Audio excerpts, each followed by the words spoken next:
Genesis chapter 11. The Tower of Babel.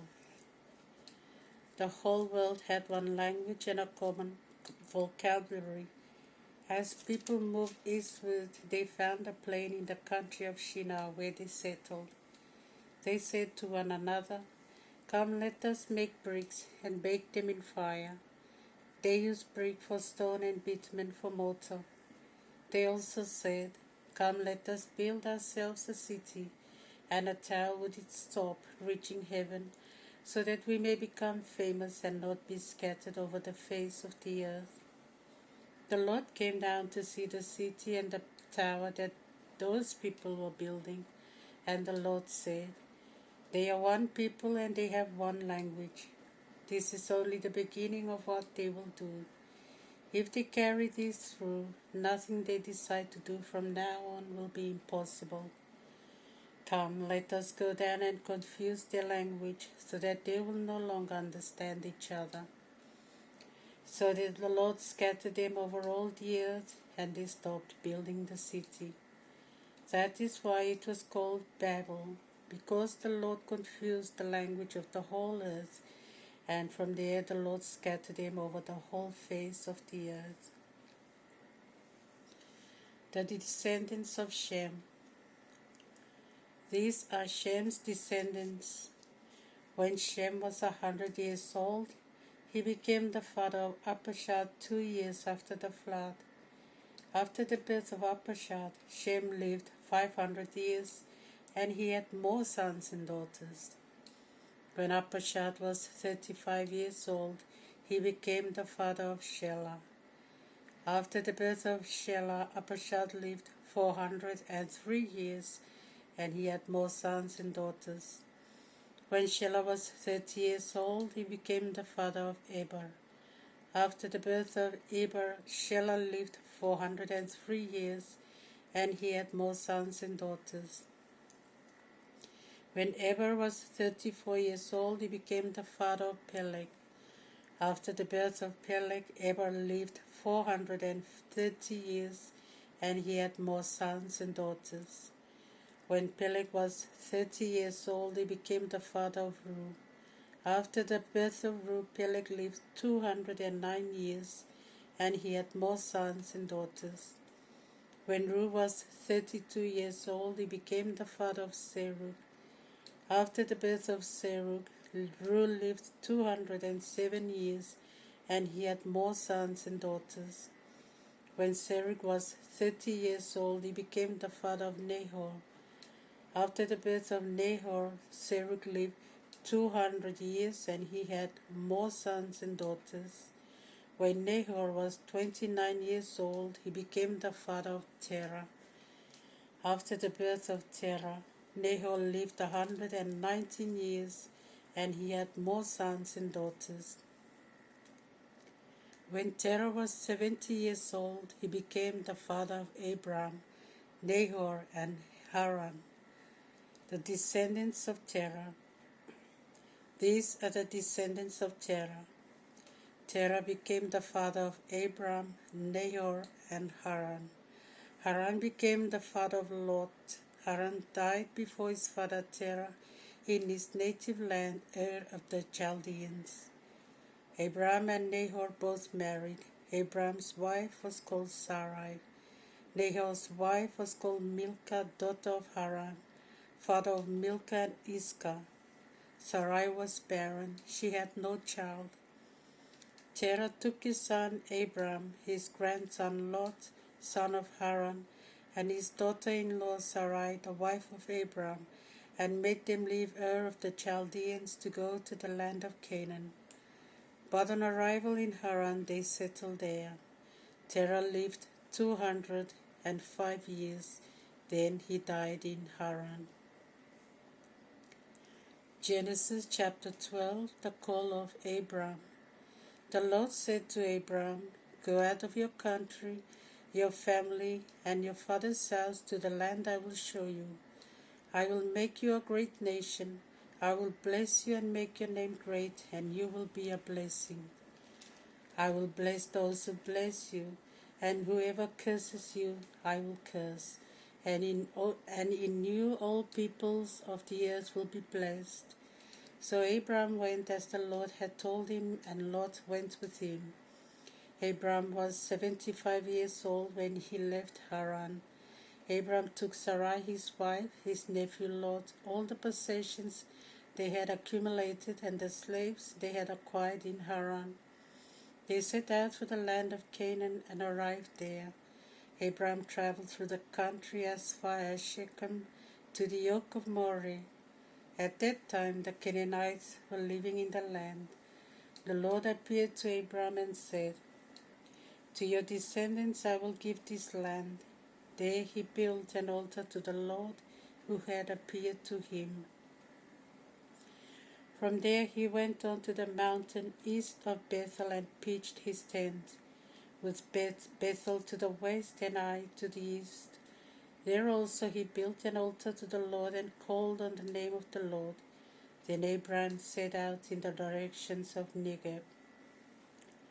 Abram and Sarai in Egypt.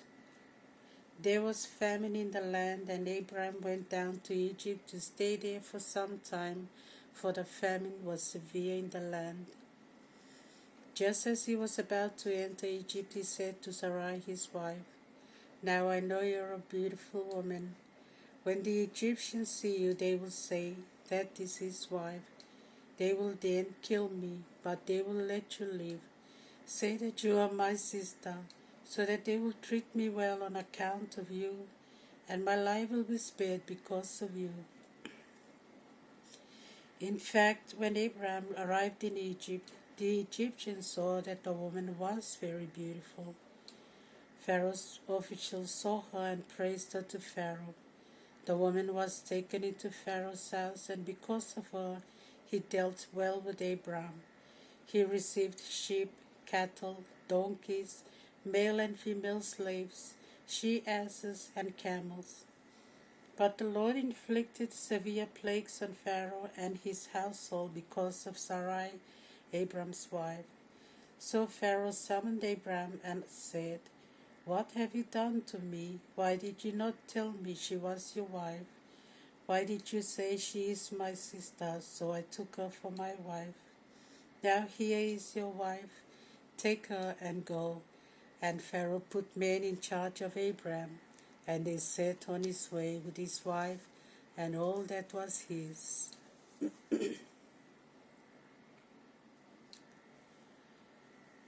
Psalm chapter 6. Prayer of a sick man.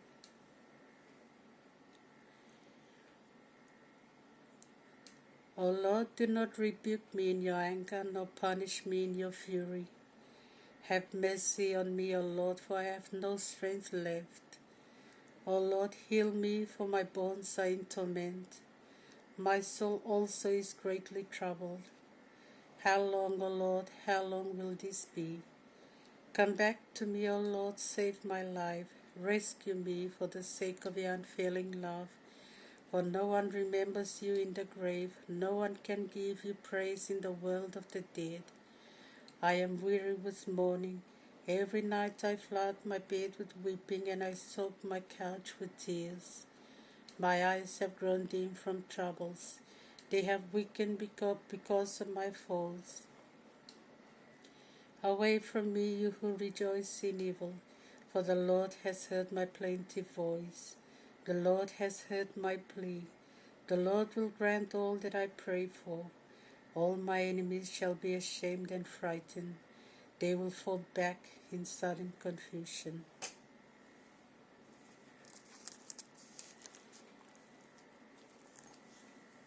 Matthew chapter 27. Matthew chapter 5.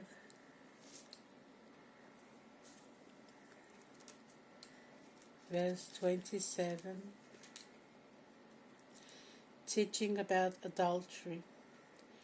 You have heard that it was said, "Do not commit adultery," but I tell you, anyone who looks at a woman with the intention of possessing her has in fact already committed adultery with her in his heart.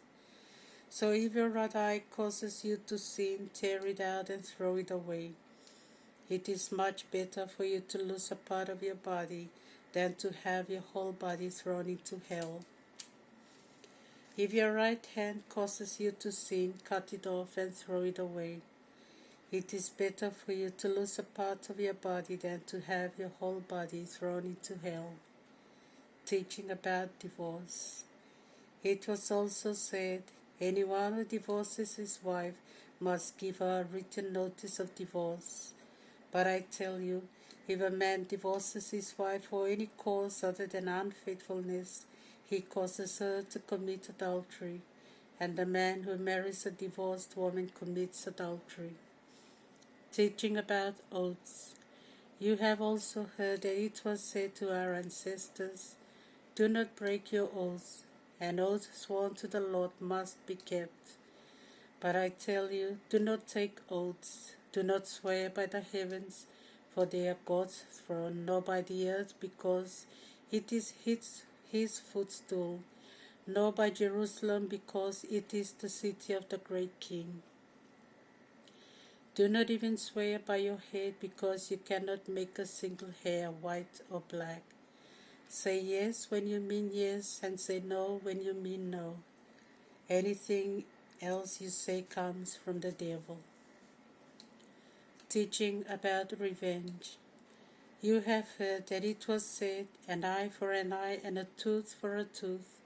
But I tell you, do not oppose evil with evil. If someone slaps you on your right cheek, turn and offer him the other. If someone sues you in court for your tunic, let him have your cloak as well. If someone forces you to go 1 mile, go 2 miles with him. Give when asked, and do not turn away from anyone who wants to borrow from you. Love for enemies. You have heard that it was said, love your neighbor and hate your enemy. But I tell you, love your enemies and pray for those who persecute you, so that you may be children of your Father in heaven. For he makes his sun rise on both the wicked and the good, and he gives rain to both the just and the unjust. If you love those who love you, what is special about that? Do not even the publicans do as much? And if you are friendly only to your friends, what is so exceptional about that? Do not even the Gentiles do as much? For your part, you must be perfect in the way your heavenly Father is perfect.